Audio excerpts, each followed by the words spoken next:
Se les dijo que la armería albergaba tesoros incontables, libros preservados desde la fundación del imperio, registros de campañas antiguas y armas de toda clase. Entre ellas había cientos de las espadas más nuevas, recién forjadas, perfectamente equilibradas y lo bastante letales como para convertirse en reliquias en un solo golpe. La idea hizo que muchos corazones de cadetes latieran con fuerza. Tocar tales objetos era tocar la historia, y ser elegido para ello significaba reconocimiento por parte del propio imperio. La biblioteca recibió una mención especial, y el salón se volvió aún más silencioso ante la descripción.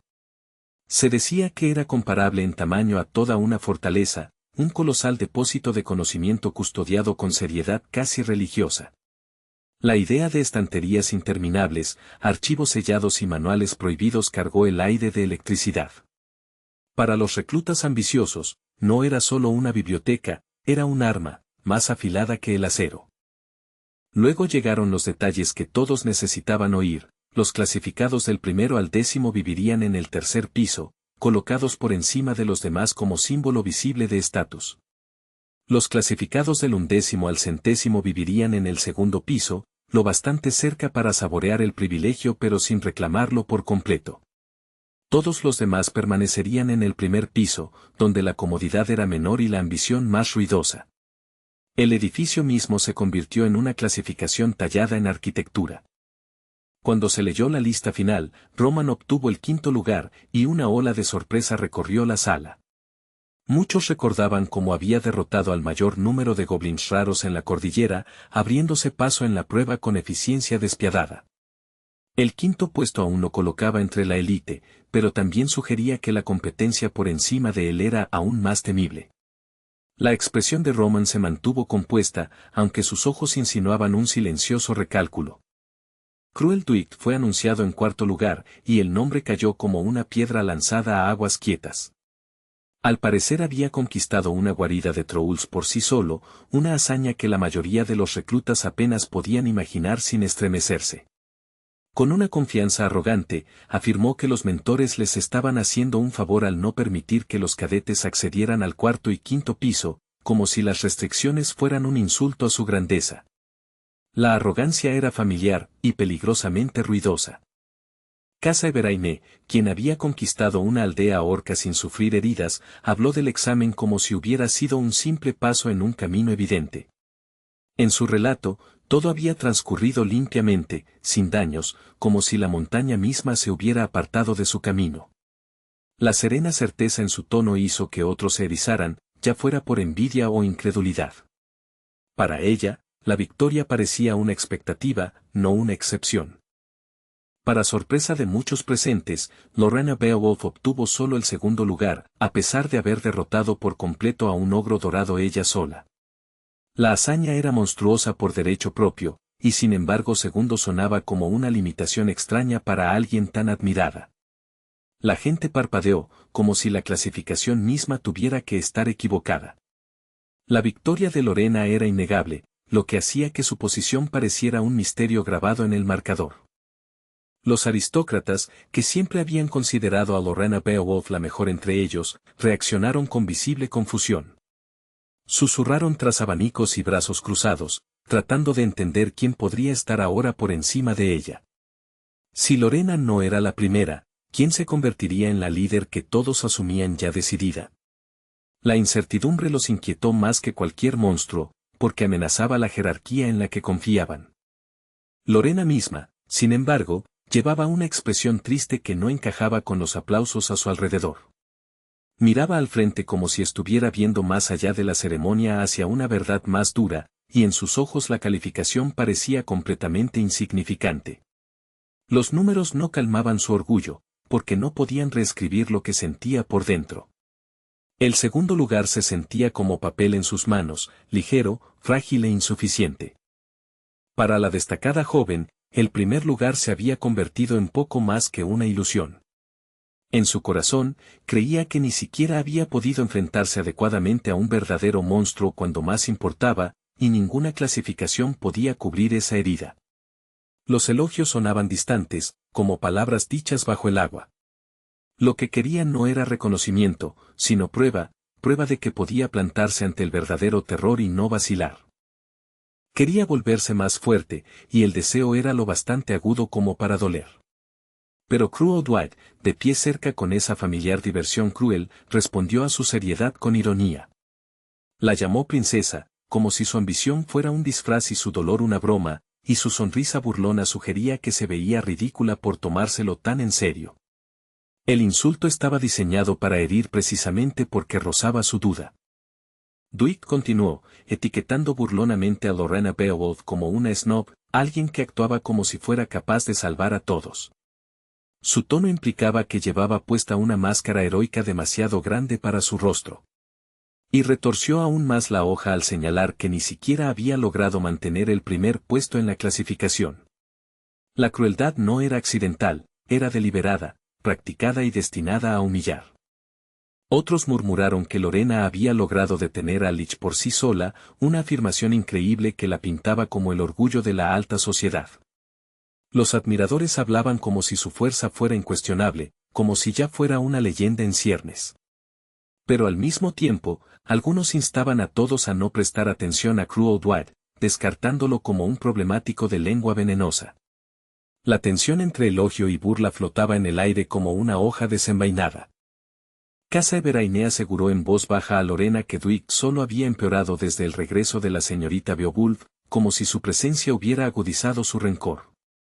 Pero el villano, imperturbable, le espetó a Casa que guardara silencio y se inclinó con un nuevo rumor, ansioso por esparcirlo como fuego en hierba seca. Sus ojos brillaban con el placer de la disrupción. Para Dwight, la información era solo otra arma. Miró directamente al recluta con el número 1 y habló con certeza venenosa, insistiendo en que ella no había luchado realmente contra el terrible Lich en absoluto. La acusación se presentó como un hecho, no como especulación, destinada a socavar su reputación con una sola frase. La pronunció lo bastante alto para que otros la oyeran, asegurándose de que las palabras se propagaran. Dwight no estaba atacando solo a una persona, estaba atacando la historia que la gente creía. Según Cruel Dwight, su compañero apenas había logrado persuadir a ese montón de huesos para que le perdonara la vida tras un enfrentamiento fallido. Pintó la escena como patética y humillante, su supervivencia no como victoria, sino como un acto de lástima concedido por el monstruo. La forma en que lo describió buscaba despojar cualquier brillo heroico y dejar solo vergüenza.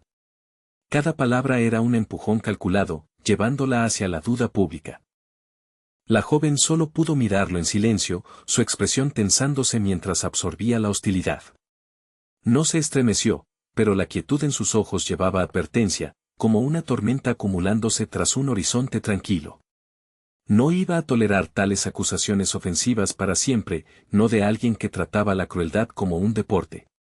A su alrededor, la gente percibió el cambio y contuvo la respiración. Entonces, para completa sorpresa del segundo cadete, y de muchos que escuchaban, confirmó sus palabras sobre la batalla con el monstruo. Lo hizo sin teatralidad, sin excusas, como si la honestidad importara más que el orgullo. La admisión cortó el murmullo como una hoja limpia. En el repentino silencio, su voz sonó más pesada que cualquier aplauso. Declaró con franqueza que sus propias habilidades no habían sido suficientes para lograr una victoria completa sobre un monstruo tan peligroso. No había autocompasión en su tono, solo un reconocimiento firme de sus límites. La verdad era dolorosa, pero también esclarecedora, como agua fría arrojada sobre una fiebre. Al admitir el fracaso, reveló una determinación más profunda de la que cualquier jactancia podría mostrar. Dándose la vuelta para apartarse de Cruel Dwight, Lorena Beowulf le agradeció con fría cortesía su preocupación por los rumores que la rodeaban. Las palabras eran afiladas bajo su superficie formal, una hoja envuelta en terciopelo. Luego sugirió que se preocupara por sus propias calificaciones en el examen, descartando su crueldad como una distracción indigna de su tiempo. Su compostura hizo que el insulto golpeara con más fuerza que cualquier grito. Dwight, reacio a dejarla escapar sin otro corte, decidió continuar burlándose de ella. Llamó a la señorita Beowulf buena persona en un tono que hacía que la frase sonara como una maldición, como si la bondad fuera prueba de debilidad. Añadió algo más, Otra puya destinada a seguirla incluso mientras se alejaba. Su crueldad era persistente, como una sombra que se negaba a soltar. A la joven que se marchaba, el malicioso cadete expresó irónicamente la esperanza de que pudiera ocupar el lugar del fallecido duque Beowulf. El comentario no era aliento, era provocación, arrastrando la tragedia familiar a la conversación pública para forzar una reacción. El nombre llevaba peso, historia y dolor, y Dwight lo blandía con descuido. Varios oyentes se tensaron, percibiendo la línea que había decidido cruzar. Al oír las palabras de su camarada en la unidad de fuerzas especiales, Lorena quiso responder, la ira brillando por fin en sus ojos. Inspiró para hablar, para defenderse a sí misma y a su familia, pero Dwight la interrumpió antes de que pudiera terminar. Lo hizo con una sincronización ensayada, como alguien que disfrutaba controlar el ritmo del conflicto. No estaba discutiendo, estaba imponiendo dominio.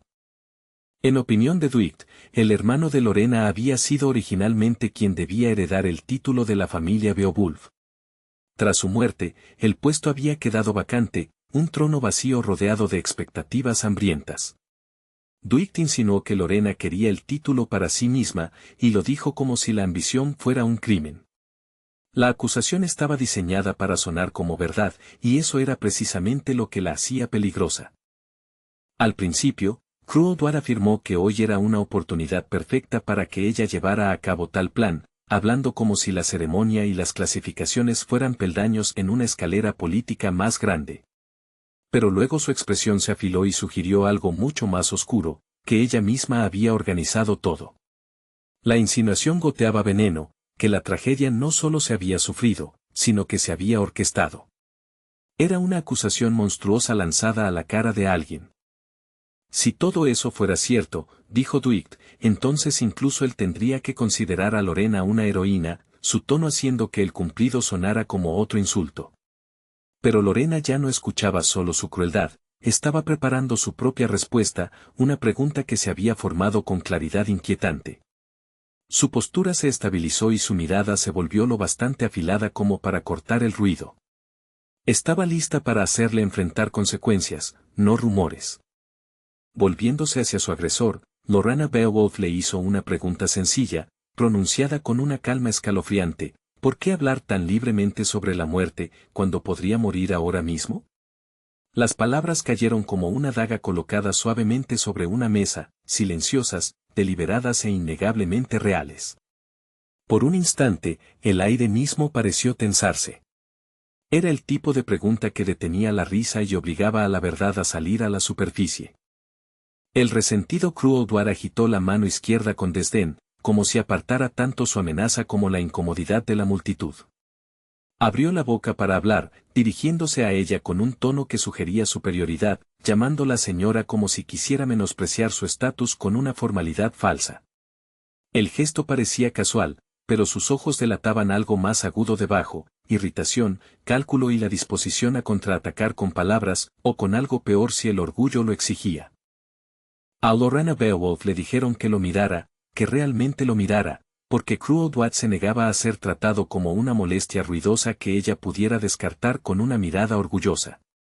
Reuniendo su maná con un enfoque hirviente y resentido, declaró que ella no era diferente de él, otra aristócrata envuelta en privilegios, otro nombre con expectativas cosidas a él. Lo que Cruel no podía tolerar era la forma en que ella se comportaba, como si solo ella estuviera por encima del barro, como si fuera la única elegida en una sala llena de hojas afiladas. Su magia creció aún más, ganando impulso como una tormenta alimentada por un cielo abierto. El aire se espesó, la presión acumulándose alrededor de sus hombros como si la sala misma se inclinara hacia la violencia. Cruel curvó el labio y exigió que Lorena Beowulf lo atacara primero, casi desafiándola a demostrar que su orgullo era más que adorno.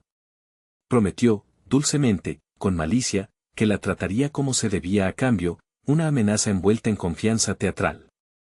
Justo cuando el villano siseaba sobre arrancarle cierta máscara a Lorena, como si exponerla en público fuera la humillación más dulce, alguien intervino desde atrás. Una mano se extendió con precisión sin esfuerzo y agarró a Cruel por la oreja derecha. El agarre era lo bastante firme como para ser humillante y lo bastante agudo como para ser doloroso, el tipo de control que silencia la bravuconería al instante.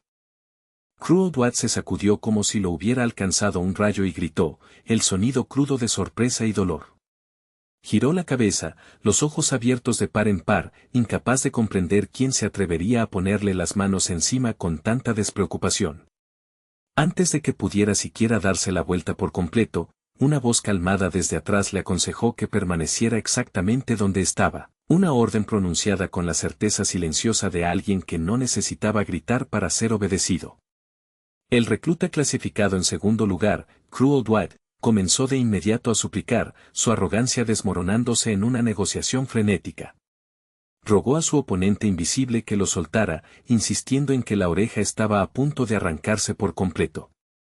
Sus palabras salieron atropelladas, mitad queja y mitad pánico, porque el dolor era muy real y la humillación aún peor. Para alguien que amaba dominar conversaciones, de pronto no tenía más que desesperación. Aún arrodillado en el suelo como un niño castigado, el cadete aristócrata no lograba comprender quién era su atacante. Estiró el cuello, las mejillas enrojecidas, los ojos moviéndose con rapidez como si buscara un rostro familiar entre la multitud.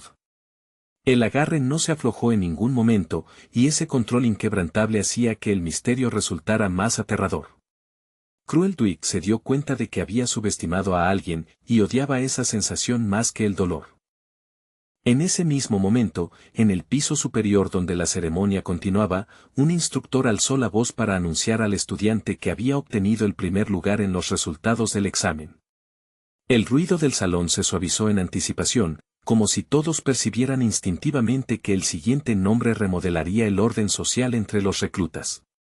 Se contuvieron respiraciones, se tensaron hombros, e incluso los cadetes más confiados observaron con atención afilada. El primer lugar fue para el recluta número 974, Jan, quien, para sorpresa de muchos, era el que sostenía la oreja de Cruel Dwat con calma implacable. El anuncio golpeó a Cruel Dwat como un martillo, y se estremeció de sorpresa, escupiendo un insulto y llamando salvaje a Jan. La ironía era deliciosa para los espectadores, el matón más ruidoso de la sala estaba siendo disciplinado por el mismo cadete que acababa de reclamar el puesto más alto. Jan, el joven que había enfrentado a Lich y sobrevivido, no soltó su agarre. Sostenía a Cruel Dwat por la oreja como si inmovilizara a un animal ruidoso, dejando que el dolor hablara más alto que cualquier sermón. A su alrededor, la sorpresa estalló, la gente miraba atónita que un cadete poco conocido hubiera obtenido el primer lugar. Muchos reclutas solo habían oído rumores sobre Jan sin conocerlo jamás, y ahora esos rumores se habían convertido en un hecho vivo e innegable. Lorena Beowulf se volvió hacia Jan con los ojos azules abiertos y brillantes, su expresión atrapada entre la incredulidad y una curiosidad repentina. Miró a su camarada como si lo viera por primera vez, incapaz de entender cómo había ascendido tan abruptamente al papel de líder. El cambio la inquietó, no por celos, sino como una pregunta que exigía respuesta. La presencia de Jan se sentía más afilada que antes, como acero recién desenvainado. El rostro de Cruel Dwat se torció de ira y humillación, el odio hirviendo hasta hacerle temblar la voz. Escupió preguntas sobre cómo alguien así podía haber logrado el primer lugar, como si el mundo hubiera cometido una ofensa contra él. Intentó recuperar el control amenazando a Jan, prometiendo consecuencias si no lo soltaba de inmediato. Pero sus amenazas estaban estranguladas por el dolor, y todos podían oír la debilidad debajo. Jan miró al aristócrata furioso con una mirada fría y equilibrada que hizo que la sala se sintiera de pronto más silenciosa. Preguntó, con calma, casi académicamente, qué creía Cruel Dwat que sucedería si simplemente no dejaba de sostenerle la oreja. La pregunta llevaba filo, no porque Jan gritara, sino porque no lo necesitaba. En ese momento, la contención de Jan se sentía más peligrosa que la rabia. Percibiendo el cambio en el ánimo de Jan, Cruel Dwat dejó de burlarse de él de forma abrupta. La boca del villano se cerró como si alguien hubiera echado un cerrojo, y su bravuconería se drenó por completo. Ahora solo era dolor, nada más, reducido a un cadete arrodillado con una oreja atrapada en una mano más fuerte. El orgullo no podía sobrevivir bajo ese tipo de presión. Jan y Lorena Beowulf no se habían visto en mucho tiempo, y la distancia entre su último encuentro y este parecía llena de batallas, rumores y cambios no expresados. Cuando Lorena habló, le pidió que no la llamara señorita, porque el título sonaba demasiado rígido, demasiado formal para camaradas que habían sangrado bajo el mismo cielo. Jan hizo una pausa y luego aceptó, accediendo con una naturalidad que sugería que no se aferraba a la jerarquía como otros. Para Lorena, ese simple acuerdo significó más de lo que aparentaba. Mientras Jan relataba brevemente cómo se había encontrado con Cruoldwad durante el examen, y cómo el enfrentamiento había escalado a algo más feo que una simple competencia, el instructor terminó de anunciar los resultados restantes desde arriba. La atención de Jan se desviaba constantemente hacia la postura y la respiración de Lorena, y sintió un alivio silencioso al comprobar que no tenía heridas graves. Después de todo lo que habían soportado últimamente, ilesa se sentía como una bendición rara. Incluso su agarre sobre la oreja de Cruoldwad parecía más firme por ello. Mucho antes de este día, Lorena Beowulf ya había percibido que Jan era inusual, un extraño que no encajaba perfectamente en los patrones aristocráticos de miedo y orgullo. Aún así, le resultaba difícil creer que pudiera hacer que Cruoldwad, de entre todos, le tuviera verdadero miedo. La imagen de la calma dominante de Jan chocaba con lo que creía saber sobre él. No era solo fuerza, era certeza, la clase que nace de sobrevivir a algo más profundo que exámenes. Y había más, Lorena podía sentirlo. Un poder contenido descansaba dentro de Jan como un horno sellado, listo para estallar en cualquier momento si era provocado. No era el maná ruidoso y ostentoso que muchos cadetes exhibían, era más denso, más silencioso y mucho más inquietante. Lorena no entendía qué le había ocurrido durante la prueba, pero podía notar que algo en su interior había cambiado de forma. Lorena quería hacerle una docena de preguntas, sobre su poder, su primer puesto, la rapidez con la que Cruoldwad había guardado silencio. Pero la multitud, la ceremonia y la tensión solo permitían que una frase se asentara con claridad. Así que eligió sus palabras con cuidado y fijó de inmediato su atención en Jan, como si anclara el momento antes de que se deslizara. Su mirada decía, dime en qué te has convertido realmente. Dando un paso más cerca, Lorena Beowulf le dijo a Jan que Cruoldwad lo había estado insultando durante mucho tiempo, no solo ahora, constantes provocaciones destinadas a desgastarlo. Habló con irritación contenida, defendiendo a Jan sin convertirlo en espectáculo. Cruoldwad, siempre el aristócrata malicioso, intentó negarlo al instante, alzando la voz como si el volumen pudiera reescribir los hechos. Pero la negación sonaba frágil bajo escrutinio. Cruoldwad insistió en que las palabras de Lorena eran una mentira, una acusación inventada para avergonzarlo. Sin embargo, mientras protestaba, su voz se elevó en un grito más agudo, porque los dedos de Jan se apretaron y comprimieron su oreja con paciencia cruel. El dolor escaló cada vez más, arrebatándole la confianza y arrancándole sonidos desagradables. Cada alarido solo demostraba lo impotente que era bajo el agarre de Jan. Jan recibió sus nuevos aposentos como recompensa por el primer lugar, y el privilegio se sentía extraño sobre sus hombros, como llevar ropa que aún no le pertenecía. Pero lo que más lo sorprendió fue lo difícil que resultaba no hacer nada cuando por fin tenía la oportunidad. El silencio dejaba espacio para que los recuerdos regresaran arrastrándose, y la comodidad hacía que el sufrimiento antiguo se sintiera aún más agudo por contraste. Descubrió que el descanso podía ser su propia prueba. Con acceso a la armería imperial, donde se encontraba la vasta biblioteca, Jan comenzó a tomar libros prestados en su tiempo libre. Los estantes olían a tinta, cuero envejecido e historia preservada bajo llave y autoridad. Leía no por entretenimiento, sino por ventaja, buscando explicaciones que el entrenamiento no podía ofrecer. Cada página se sentía como un arma oculta que podía plegar dentro de su mente. Entonces, de repente, un golpe resonó en su puerta, claro y deliberado. La atención de Jan se fijó en él al instante, como si sus sentidos hubieran estado esperando una intrusión. La habitación silenciosa pareció contener la respiración alrededor de ese sonido. Cualquier paz que hubiera estado construyendo se resquebrajó en un instante. Manteniéndose sereno, Jan permitió que el visitante entrara sin apresurarse ni mostrar sorpresa. Su postura permaneció controlada, el libro aún en la mano, los ojos firmes como si midiera el aire mismo. No preguntó quién es, como un cadete nervioso. En cambio, abrió el paso en silencio, preparado para cualquier cosa, desde felicitaciones hasta amenazas. El conquistador de monstruos de la cresta de la hoja montañosa miró la puerta con intensidad concentrada. No sabía quién vendría a buscarlo ahora, ni qué precio podría acompañar la visita. La fama, incluso dentro de un centro de entrenamiento, atraía tanto aliados como depredadores.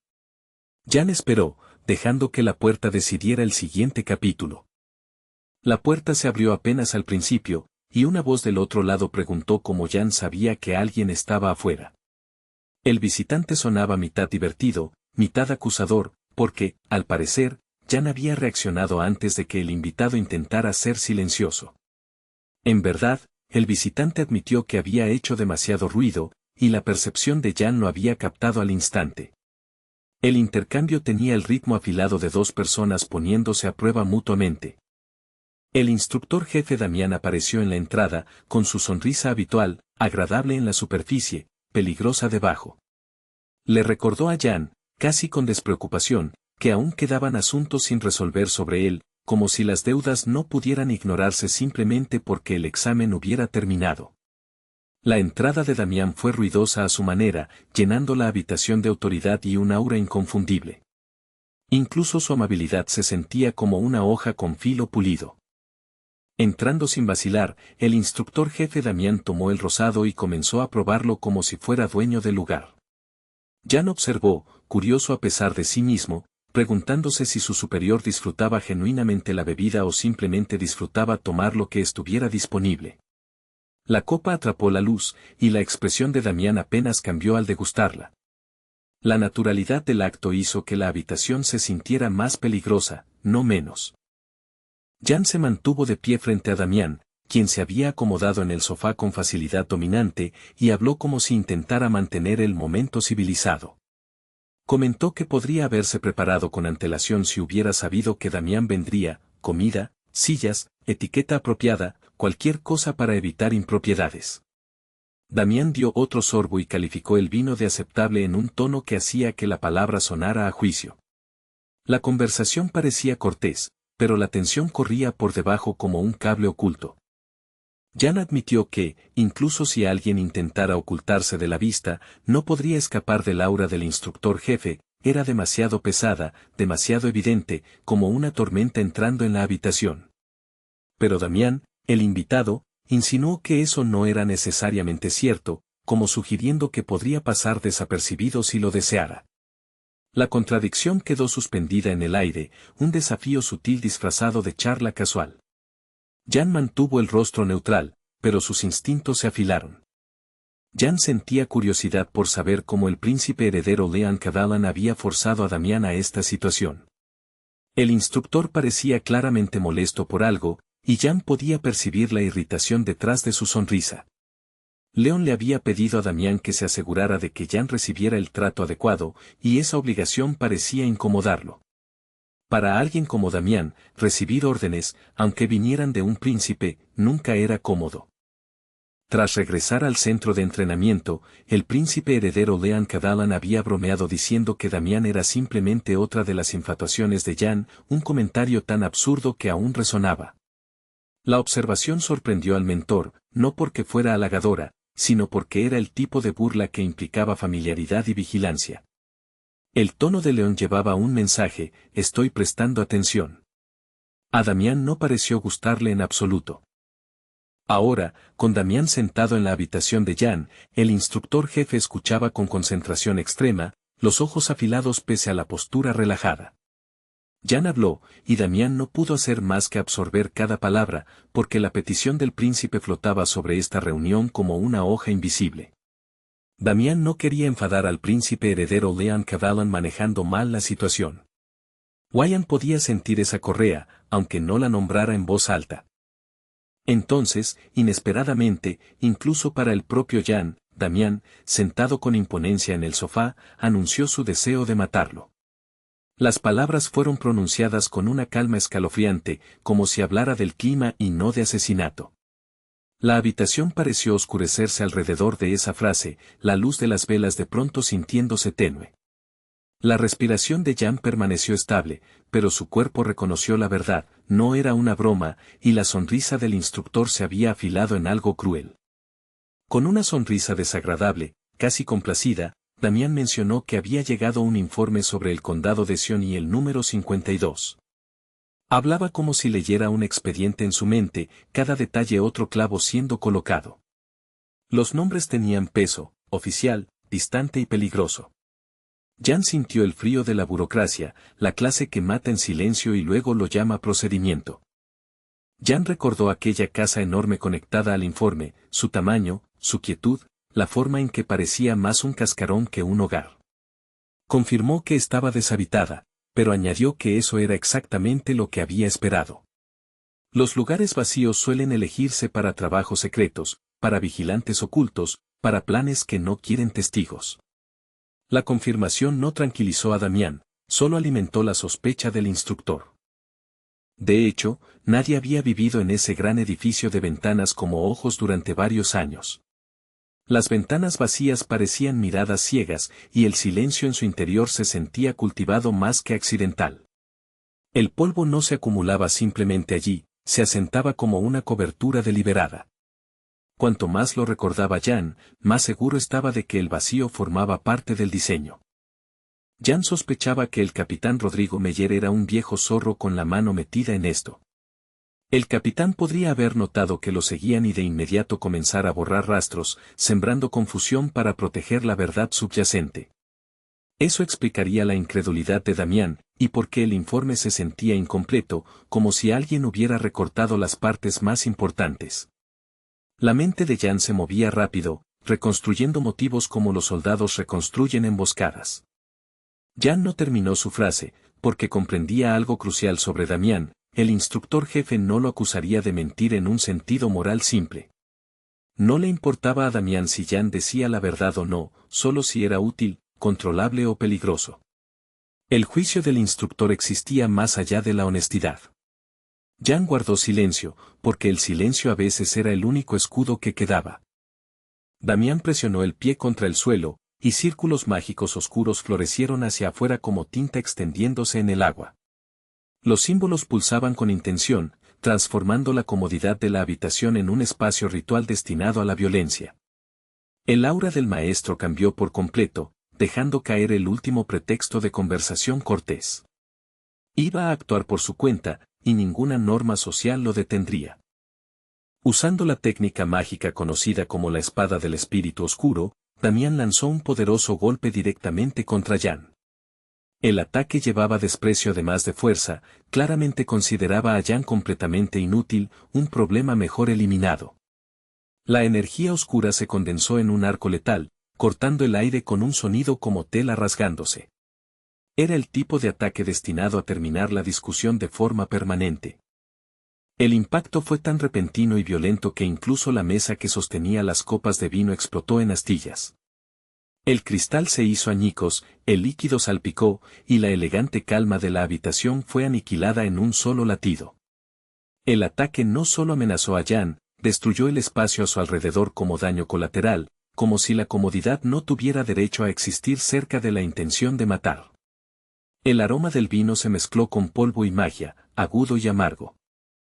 Damián observó las consecuencias con fría certeza, fragmentos de la técnica de la espada mágica aún volando como astillas letales por el aire.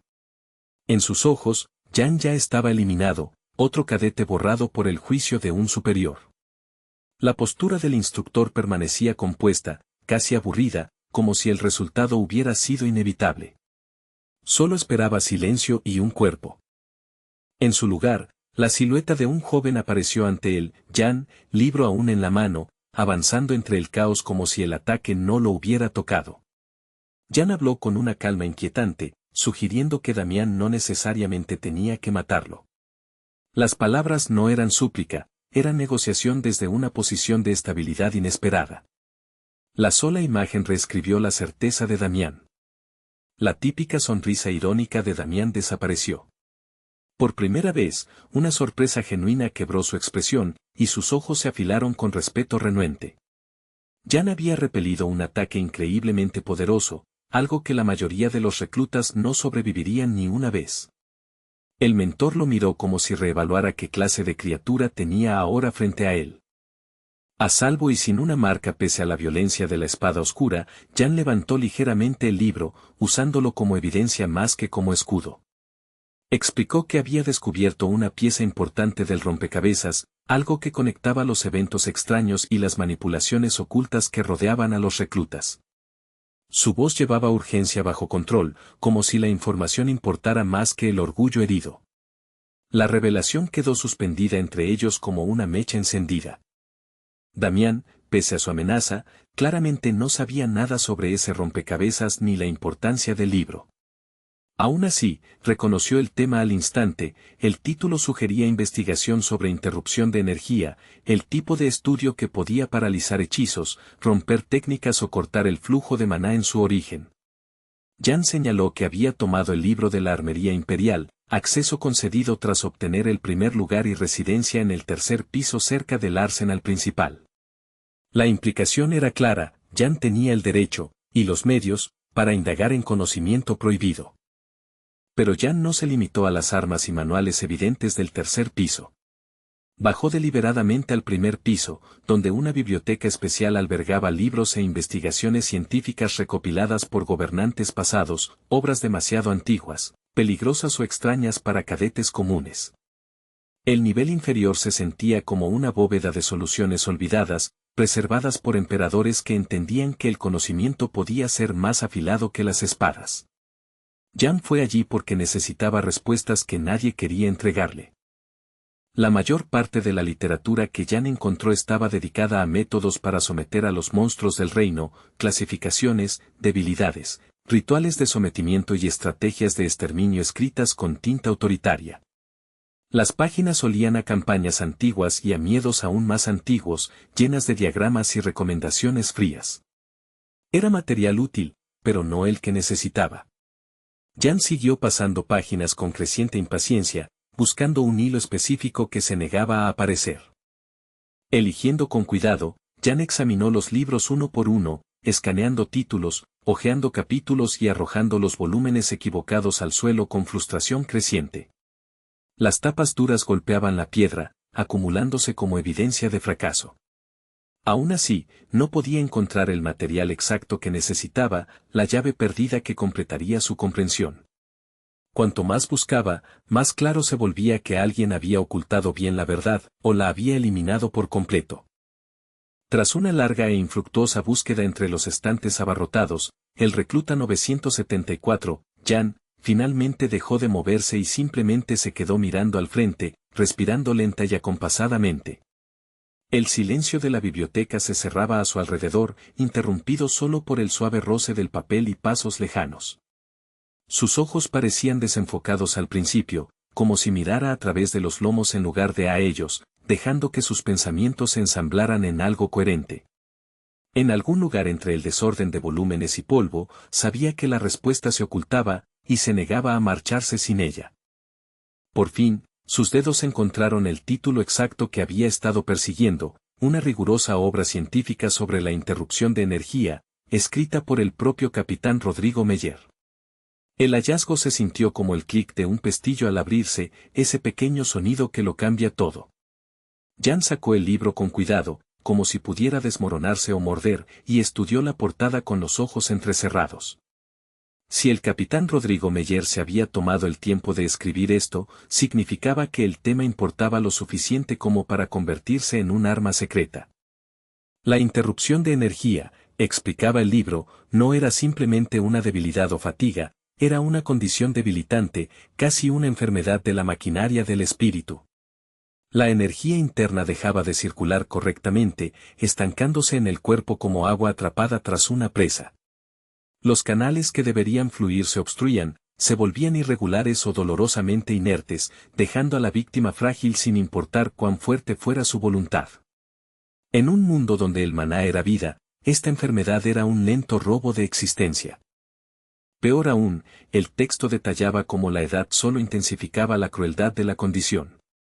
A medida que el paciente envejecía, su energía restante se secaba como el lecho de un río bajo un sol implacable, y las reservas del cuerpo disminuían hasta que incluso respirar resultaba costoso.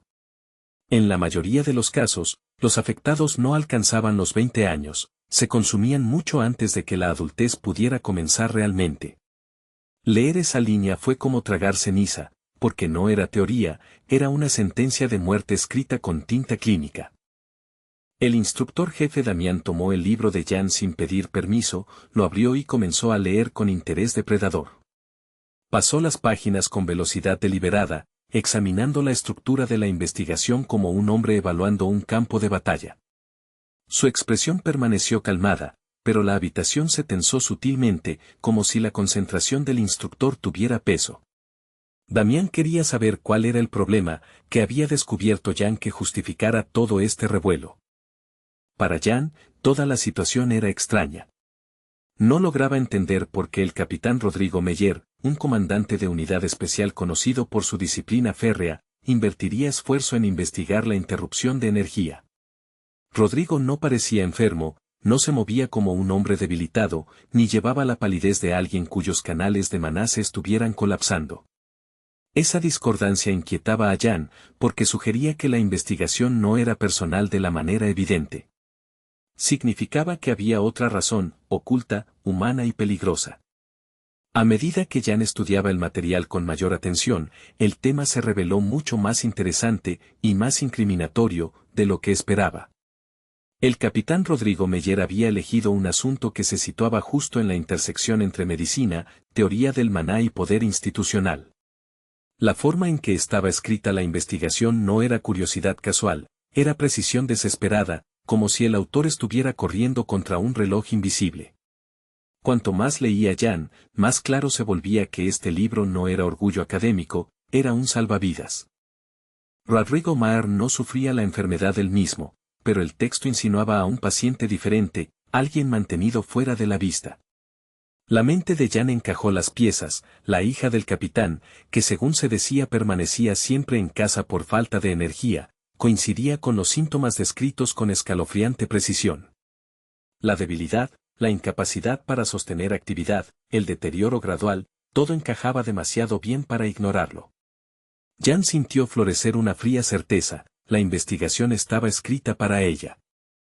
Para encontrar una cura para su propia hija, el capitán Rodrigo Meyer había continuado esta investigación más allá de lo que cualquier oficial normal soportaría.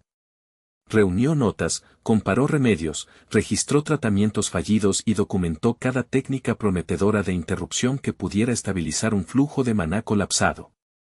No era el trabajo de un hombre que buscara ascenso, era el de un padre que se negaba a rendirse. Cuanto más leía Jan, más la reputación severa del capitán adquiría otra dimensión, devoción afilada hasta convertirse en obsesión. Jan había supuesto una vez que el oficial ocultaba a su hija porque era su debilidad, algo que los enemigos podrían explotar con una sola cuchillada de presión. Incluso imaginó al capitán protegiéndola como a un rehén del destino. Pero a medida que las piezas se alineaban, la realidad resultó completamente distinta, más compleja que un simple miedo. El secreto no tenía que ver con vergüenza o cobardía, se trataba de supervivencia, protección y las matemáticas brutales del dinero y la medicina. El capitán Rodrigo Meyer había decidido mover montañas por el tratamiento de su hija, porque encontrar un médico verdaderamente competente no era fácil, no en un mundo donde la magia curaba algunas heridas y fracasaba por completo ante otras. La atención especializada requería conexiones, viajes y recursos más allá del alcance ordinario de un soldado. Jan comprendió que había estado equivocado desde el principio, confundiendo precaución con ocultamiento. El capitán no escondía una debilidad, estaba luchando contra el tiempo. Escuchando la explicación de Jan, el instructor jefe Damián cerró los ojos como si saboreara la lógica en lugar de oírla. Sugirió, con calma inquietante, que la hija no era en absoluto el punto de control sobre Rodrigo Meyer. Y luego, sin abrir los ojos, insinuó algo más afilado, que no entendía del todo a Jan, la forma en que veía patrones, la manera en que se movía hacia verdades ocultas. El comentario cayó como una advertencia silenciosa, como si Damián admitiera que Jan se estaba volviendo más difícil de predecir. Jan, firme, afirmó que Damián no podría mantener al capitán Rodrigo Meyer bajo control usando a su hija. Un padre que ya había vivido con la impotencia no se doblaría tan fácilmente ante amenazas, se volvería más peligroso, no más obediente. El tono de Jan llevaba convicción, porque ya no era una suposición, era motivo, escrito claramente en la investigación del capitán. Si Damián presionaba esa herida, podría provocar una mordida desesperada. Al mismo tiempo, Jan dejó claro que sí creía en la capacidad de Damián para controlar la vida de Rodrigo Meyer por otros medios. La influencia del instructor jefe no era sutil, era estructural, institucional y respaldada por fuerza. Damián no necesitaba a una hija como palanca cuando podía usar auditorías, órdenes, asignaciones y ejecución silenciosa de políticas. La confianza de Jan no era elogio, era reconocimiento de cómo funcionaba realmente el poder en esta organización. El libro era contundente, todavía no existía cura para la interrupción de energía. En el mejor de los casos, la estabilidad podía comprarse en pequeños intervalos, mantenida mediante un agotador régimen de medicamentos y tratamientos. Se requería una gran cantidad de fármacos solo para evitar que el cuerpo colapsara, y aún así el resultado era incierto. Era el tipo de enfermedad que exigía pagos constantes, dinero, tiempo y esperanza, hasta que uno de ellos se agotara. Jan señaló la consecuencia obvia. El capitán Rodrigo Meyer nunca podría ganar esa clase de dinero con un salario normal, por más condecorada que fuera su carrera. Los costos descritos eran demasiado altos, demasiado continuos, demasiado aplastantes. Así que la única conclusión posible era desagradable, en algún punto de la cadena se habían malversado fondos presupuestarios. En una estructura militar, ese tipo de robo no era solo ilegal, era traición con zapatos pulidos. Y si alguien quisiera el lugar ideal para ocultar tal malversación, una unidad especial bajo el mando del capitán Rodrigo Meyer sería perfecta.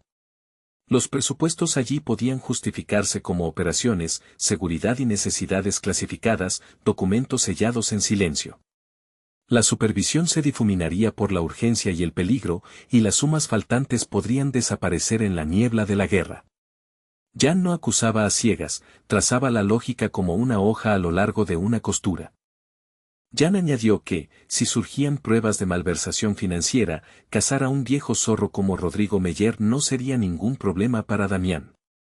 El alcance del instructor jefe se extendía a sistemas que la mayoría de los soldados nunca veían, auditorías, equipos internos, investigadores silenciosos que no llamaban educadamente a la puerta. Damián no necesitaría una confrontación dramática, podría desmantelar al capitán con papeleo y sincronización.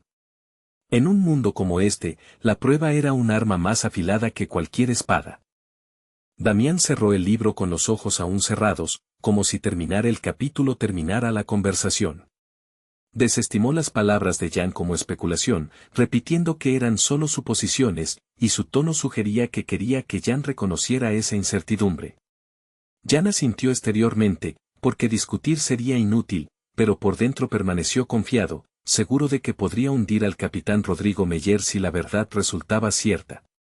El silencio entre ambos era pesado, negación cortés encubriendo cálculo mutuo. Jan insistió en que no arriesgaban nada al investigar.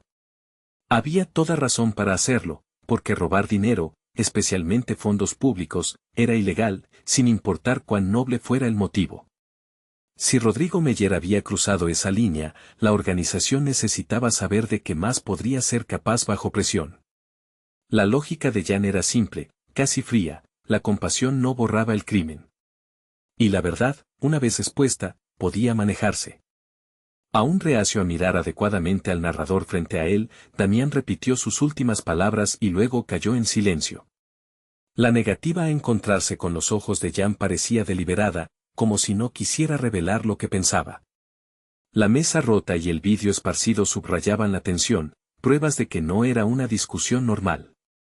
El silencio de Damián no estaba vacío, era una decisión formándose. Entonces Damián miró de repente a Jan y evaluó algo no dicho, algo que no había sido explicado, pero que aún así importaba. Su mirada midió a Jan como un arma probada en equilibrio, y la evaluación salió como un no está mal, casi a regañadientes. La aprobación era pequeña, pero en boca de Damián sonaba como una puerta desbloqueándose.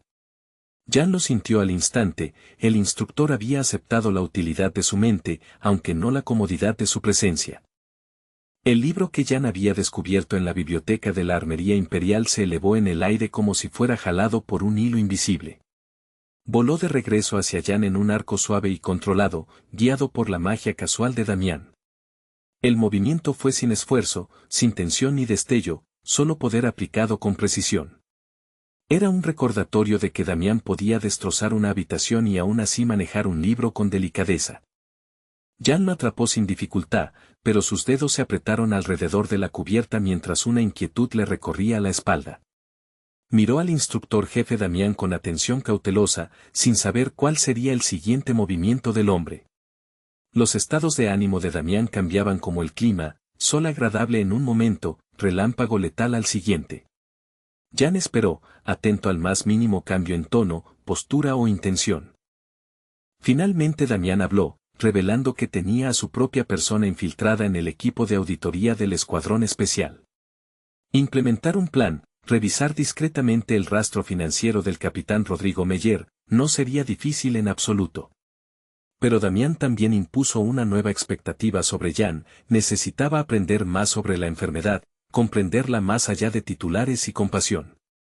Si Jan quería tirar de este hilo, debía saber exactamente a qué estaba atado. Para Jan, el giro era casi increíble. De alguna manera, todo había funcionado, a pesar de que no le había dicho a Damián más que la verdad, sin adornos ni manipulación. Había esperado escepticismo, castigo, desprecio. En cambio, recibió un camino hacia adelante, estrecho pero real, como un puente que aparece sobre un barranco. Por primera vez en esta conversación, Jan sintió que la habitación se volvía más ligera. Y la verdad, comprendió Jan, era incluso más precisa de lo que había supuesto, el capitán Rodrigo Meyer realmente había robado dinero para pagar el tratamiento de su hija. La noticia resonó con algo enterrado en su vida pasada, un recuerdo que llevaba como cicatriz, un viejo rumor o un titular olvidado que ahora regresaba con claridad. Por eso le resultaba familiar, por eso las piezas encajaban con tanta facilidad. Jan lo recordaba bien, y ese recuerdo hacía que el presente se sintiera peligrosamente inevitable. Sin embargo, Damián aún parecía insatisfecho, como si quedara una espina sin resolver bajo su piel. Se inclinó ligeramente hacia adelante, los ojos entrecerrados, y se preparó para aclarar un punto con su recluta. No era ira, más bien irritación ante la ineficiencia, ante una elección que no se alineaba con la pura practicidad.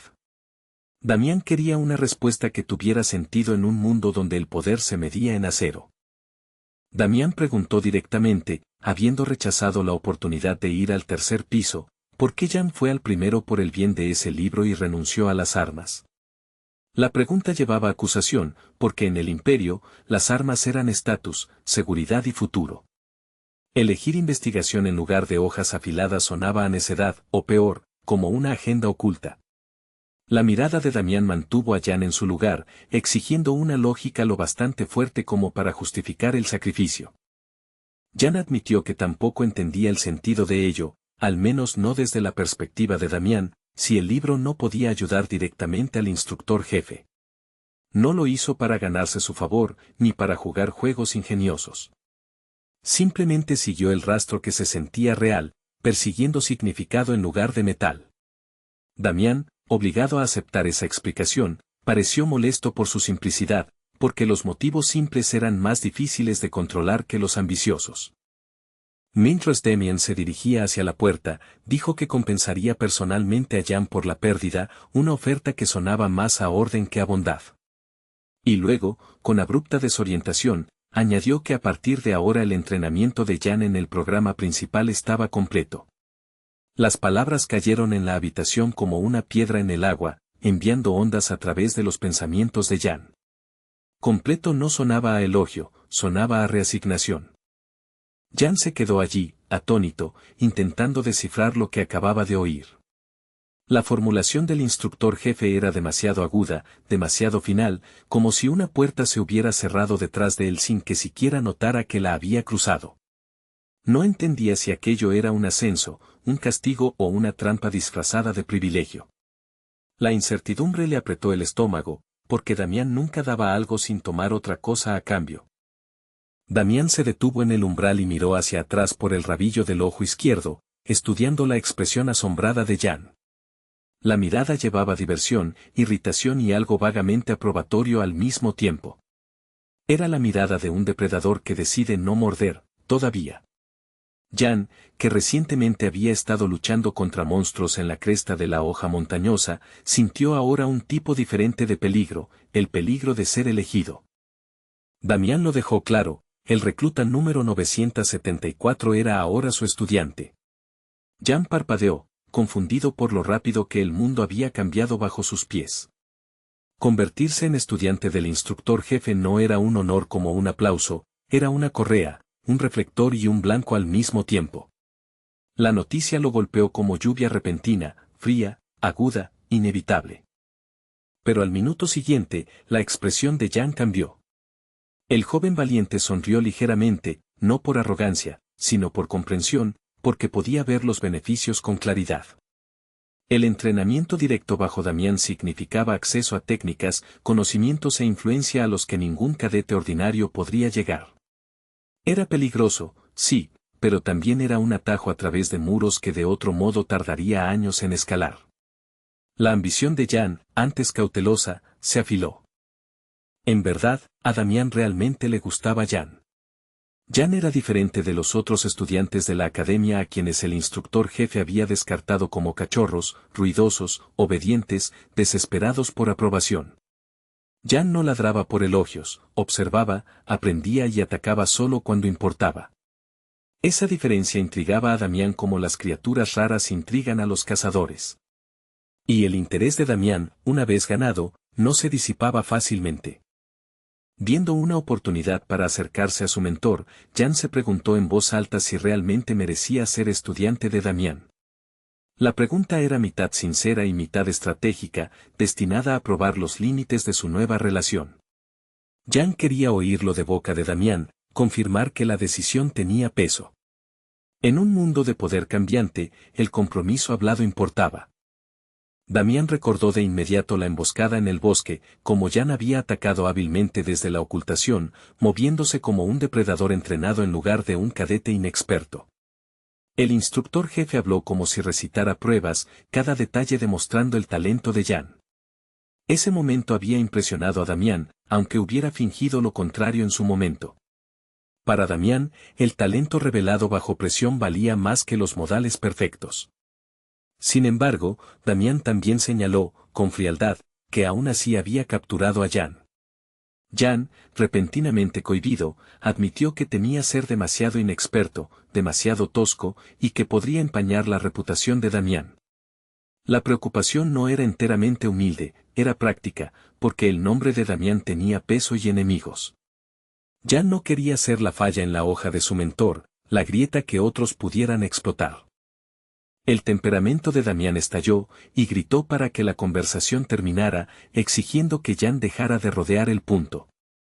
Estaba seguro de que Jan se convertiría en su estudiante, se sintiera digno o no, y su tono casi reducía a Jan a una posesión, algo que había decidido reclamar. La implicación era irritante y extrañamente afirmativa a la vez, Damián no elegía a la ligera, y no pedía permiso. Jan sintió claramente el desequilibrio de poder, como un collar cerrándose con un clic. Finalmente, al salir de la habitación privada de Jan, el agresivo instructor jefe le ordenó que recordara esta decisión y comenzara a entrenar, sin importar qué. La orden no era negociable, estaba tallada en el aire como una marca. Damián no ofreció horarios ni guía amable, ofreció un mandato. Y luego se fue, dejando la habitación más fría pese al aroma persistente del vino. Jan se quedó solo por fin y, para su propia sorpresa, se alegró del silencio. La presencia de Damián, intensa e invasiva, ya había empezado a irritarlo, como estar demasiado cerca de un fuego que se niega a dejar de arder. Los muebles rotos y los fragmentos esparcidos parecían prueba de que el encuentro había sido real. Jan exhaló, dejando caer los hombros, y se permitió un momento de alivio sin guardia. Sosteniendo el colgante que llevaba la imagen de su propia familia, Jan lo giró lentamente entre los dedos, el metal cálido por su agarre. Se preguntó cómo podría acercarse aún más a Damián a partir de ahora, no en afecto, sino en acceso, en confianza, en influencia. Convertirse en estudiante era una cosa, volverse indispensable era otra. El colgante se sentía como un ancla, recordándole que cada paso adelante debía acercarlo a la verdad que más deseaba. Recordando su encuentro anterior con Damián en el bosque, el choque, la persecución, el símbolo que había vislumbrado en el cuerpo del instructor, los pensamientos de Jan se tensaron con propósito. Aquella marca no parecía aleatoria, parecía un sello, un linaje, una declaración oculta escrita en la piel. Jan comenzó a sospechar que estaba conectada con el secreto de su propia familia, aquello que los recuerdos de su vida pasada seguían rodeando. Cuanto más recordaba, más el símbolo se sentía como una puerta que por fin estaba cerca de abrir. Jan abrió el colgante con cuidado, como si temiera lo que pudiera encontrar dentro. En la superficie interna pulida, un reflejo atrapó la luz, revelando un dibujo que parecía simple a primera vista, pero cargado de significado. Parecía el tipo de imagen que podría responder preguntas sobre su madre y su padre desaparecidos, preguntas que lo habían roído como hambre. Su respiración se ralentizó mientras lo estudiaba, porque sentía que estaba mirando una pista destinada a sobrevivir al tiempo. Observando de cerca el símbolo en el reflejo, Jan llegó a una conclusión impactante: tenía una gran oportunidad de descubrir el secreto al fin. Las líneas, los ángulos, la extraña familiaridad, todo sugería conexión en lugar de coincidencia. Su pulso se aceleró, pero su mente se mantuvo firme, catalogando detalles como un soldado memoriza el terreno. Si esto era una llave, no la desperdiciaría precipitándose. Para actividades avanzadas de entrenamiento, el Centro de Formación de Reclutas mantenía un complejo de arenas compuesto por varios edificios, numerados hasta el 3.